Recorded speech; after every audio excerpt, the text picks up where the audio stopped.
அனைத்து துறைகளிலும் தமிழ்நாடு முதலிடத்தில் சிறந்து விளங்குவதாக முதலமைச்சர் ஸ்டாலின் இன்று பெருமிதம் தெரிவித்துள்ளார்.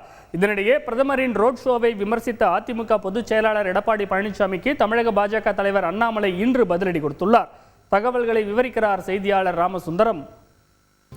தமிழகத்தில் நாடாளுமன்ற தேர்தலுக்கு இன்னும் ஒரு வாரமே உள்ள நிலையில் அரசியல் கட்சி தலைவர்களின் பிரச்சாரம் உச்சக்கட்டத்தை எட்டியுள்ளது.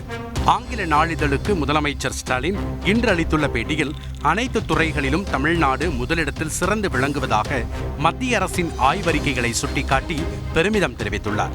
மேலும் மத்தியில் இந்தியா கூட்டணி ஆட்சி அமைந்த பிறகு பாஜகவின் ஜனநாயக விரோத நடவடிக்கைகளுக்கு முற்றுப்புள்ளி வைக்கப்படும் என்றும் உறுதியளித்துள்ளார். நீலகிரியில் வேட்பாளரின் செலவினங்களை குறைத்து காண்பிக்க மாவட்ட தேர்தல் அதிகாரி அழுத்தம் கொடுப்பதாக உதவி செலவின பார்வையாளர் சரவணன் குற்றம் சாட்டியிருப்பது பரபரப்பை ஏற்படுத்தியுள்ளது. கோவை விளாங்குறிச்சி பகுதியில் வாக்கு சேகரிப்பில் ஈடுபட்ட பாஜக மாநில தலைவர் அண்ணாமலை தேசிய போதைப்பொருள் தடுப்பு பிரிவு அலுவலகம் கோவையில் அமைக்கப்படும் என வாக்குறுதி அளித்துள்ளார்.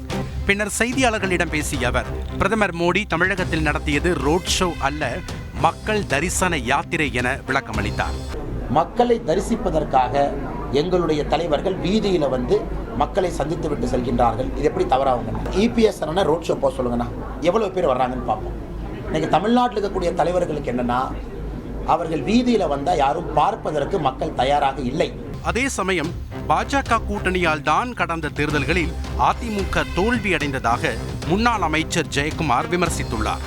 ஓப்பனாக சொல்கிறேன், பார்லிமெண்ட் எலெக்ஷனில் பிஜேபி கூட்டணி வச்சதுனால தான் தோற்றோம். கண்டிப்பாக அந்த வேஸ்ட் லக்கேஜ் எதற்குமே உருப்படாத நோட்டா கீழே ஓட்டு வாங்குகிற குறிப்பிட்டு சொல்லப்போனால் பார்த்தீங்கன்னா நேற்று முளைச்ச காளான்கள் இப்போ பிஜேபி கழட்டி விட்டதுனால இன்றைக்கி தமிழ்நாட்டு மக்களும் மகிழ்ச்சி, இன்றைக்கி ஒட்டுமொத்தம் அனைத்து இந்திய அண்ணா திராவிட முன்னேற்ற கழக தொண்டர்களும் மகிழ்ச்சி.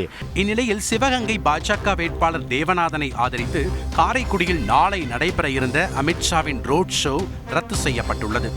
மறுபுறம் தேர்தல் பிரச்சாரத்திற்காக நாளை முதல் முறையாக தமிழகம் வரும் ராகுல் காந்தி நெல்லையில் காங்கிரஸ் மற்றும் திமுக வேட்பாளர்களை ஆதரித்து பிரச்சாரம் மேற்கொள்ள உள்ளார்.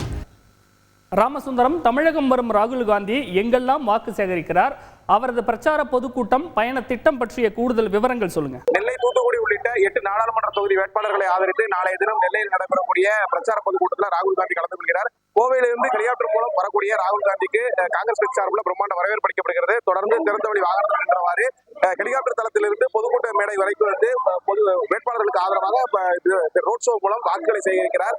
தொடர்ந்து அங்கிருந்து ஹெலிகாப்டர் மூலம் அடுத்த கட்ட பிரச்சார பொதுக்கூட்டத்திற்கு செல்கிறார். இதே போல பிரியங்கா காந்தி ஒரு 15ஆம் தேதியும் மல்லிகார்ஜுன கார்கே ஒரு 16ஆம் தேதியும் தமிழகத்தில் பரப்புரை மேற்கொள்ள இருக்கிறார்கள். நன்றி ராமசுந்தரம்.